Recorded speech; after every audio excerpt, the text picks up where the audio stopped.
Okay ठीक है sir. Nifty में सर कोई ऐसा स्टॉक जो आपको पसंद हो खास तौर पे, जिसको निवेशक चुन सकते हैं, अगले 3 से 6 महीने में मुनाफा बनाया जा सकता है जिसमें? सर मैं 3 से 6 महीने का तो व्यू नहीं दे पाऊंगा अभी। ओके। ये तो काफी डिफिकल्ट मार्केट सिनारियो हो चुका है यहाँ पर। बट मुझे लगता है कि एल आई सी आई के अंदर एक बड़ी मूव हम लोग एक्सपेक्ट कर सकते हैं यहाँ पे।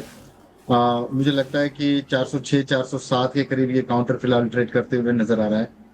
जिस हिसाब से चार्ट स्ट्रक्चर और पिछले 2 दिन से इसके अंदर की जो मूवमेंट्स है वो काफी कन्विंस मूव्स मुझे नजर आती है।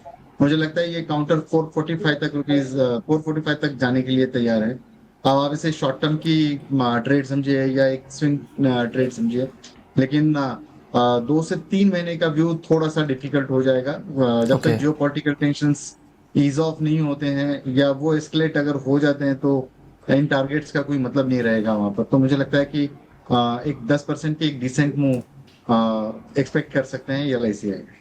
ओके, एलआईसी में 10% का मूव एक्सपेक्ट कर सकते हैं अगर यहाँ से मौका बना तो। सचिन सर, कुछ स्टॉक है मेरे पास, एक एक करके नाम बताता हूँ सर, प्लीज उसका टारगेट और स्टॉप लॉस बता दीजिएगा। सर नायका को लेकर के एक दर्शक का सवाल था सर, 330 की बाइंग है, क्या लग रहा है सर क्या करना चाहिए उनको? 330 का बाइंग इनका। जी सर। देखिए अभी तो अगर देखा जाए तो चार्ट स्ट्रक्चर थोड़ा सा वीक होता हुआ नजर आया, हालांकि ओवरऑल स्ट्रक्चर देखें तो वो पॉजिटिव साइड में, higher top higher bottom formation हमने देखे थे। बट यहाँ मुझे लगता है थोड़ा सा एक टाइम वाइज करेक्शन यहाँ पर जो है वो कंटिन्यू होता हुआ नजर आ रहा है। And on the lower side में अभी के लिए जो एक इमीडिएट बेस बन रहा है स्टॉक में करीब 315 के आसपास में बन रहा है। 312 315 इवन जो यहाँ पर लाइक का करीब 50 डेज के एक्सपोनेंशियल मूविंग एवरेजेस भी इंटैक्ट है, जो कि एक इमीडिएट सपोर्ट हो सकते हैं स्टॉक के लिए।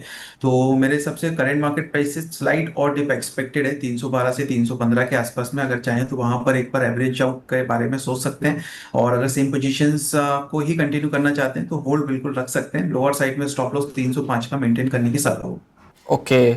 और सर ओला इलेक्ट्रिक को लेकर के भी एक सवाल है सर, 45 की खरीद है, अभी 39 40 के आसपास ट्रेड करता हुआ दिखाई दे रहा है। इसको लेकर के सर क्या व्यू है आपका, कितना का स्टॉप लॉस मेंटेन करें? स्टॉक तो काफी वोलेटाइल है लेकिन फिर भी कोशिश की जा सकती है।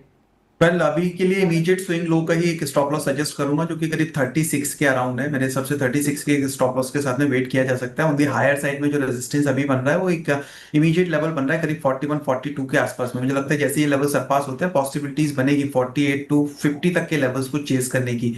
सो अभी के लिए इमीडिएट स्विंग लो करीब 36 के आसपास का है, और उन्हीं लेवल्स को as an stop loss consider करना चाहिए। ओके सर, एक और स्टॉक है एलॉयड मेटल्स एंड एनर्जी, 1986 के आसपास ट्रेड करता हुआ दिखाई दे रहा है। अगर 2000 के आसपास की खरीद है इनकी, 3 महीने का व्यू है इनका, 3 महीने का सोच करके इन्होंने खरीदा था। क्या करना चाहिए सर इसमें, स्टॉप लॉस कितना का मेंटेन करना चाहिए? 1987 के आसपास ट्रेड हो रहा है, is it Lloyd metals and energy? Yes yes, 1987 के आसपास ट्रेड हो रहा है। यस। तो देखिए अभी ओवरऑल अगर हम देखें तो एक अच्छी स्ट्रेंथ हमने स्टॉक के अंदर देखी थी करीब 1700 के आसपास से। तो वन वे एक तेजी मोमेंटम जो है वो कंटिन्यू होता हुआ नजर आया था।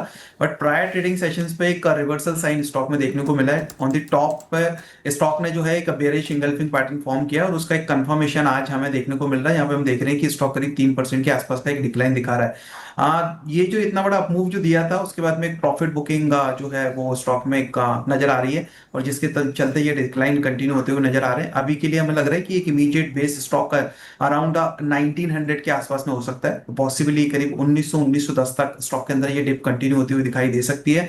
एंड ओवरऑल अगर देखें तो आरएसआई भी एक नेगेटिव क्रॉसओवर बना है, साथ साथ में ओवरबॉट टेरिटरीज में था, वहां से एक रिवर्सल है। सो अभी के लिए ऑन द लोअर साइड में 1900 वही एक इमीडिएट लेवल लग रहा है। यहाँ पर आके लगता है कि स्टॉक थोड़ा सा पॉज ले सकता है या फिर फर्दर रिवर्सल साइन दिखा सकता है। ओके सर, एक और सवाल है उसके बाद सर पंकज सर पे चलेंगे। सर कास्ट्रॉल इंडिया को लेकर के सवाल है, 201 के आसपास की खरीद है, 186-87 रुपए के आसपास ट्रेड करता हुआ दिखाई दे रहा है। सर स्टॉप लॉस कितना का मेंटेन करना चाहिए? सो कैस्ट्रॉल इंडिया में अभी के लिए मेरे हिसाब से जो स्टॉप लॉस प्लेस करना चाहिए एक अच्छे consolidation base on the lower 183 84 के आसपास में बने थे, उन लेवल्स को एज एन सपोर्ट और एज एक स्टॉप लॉस पॉइंट कंसीडर करके चलना चाहिए। तो जो भी पोजीशंस बनी हुई है 183 इसका एक स्टॉप लॉस सजेस्ट करूं। ओके, और सर 201 रुपए जो इनकी खरीद है वहां तक कब तक पहुंच पाएगा, कोई चांस है? वेल आज जिस तरीके से गैप डाउन यहाँ पे देखने को मिल रहा है अभी तक, लाइक जो चार्ट स्ट्रक्चर है वो इसने थोड़ा सा खराब हुआ है आज के ट्रेडिंग सेशंस में, जो गैप डाउन मिला है उसके चलते। अभी मुझे मुझे लगता है कि एटलीस्ट इनको 2 से 3 महीने तो एटलीस्ट वेट करना पड़ेगा उन लेवल्स तक पहुंचने के लिए।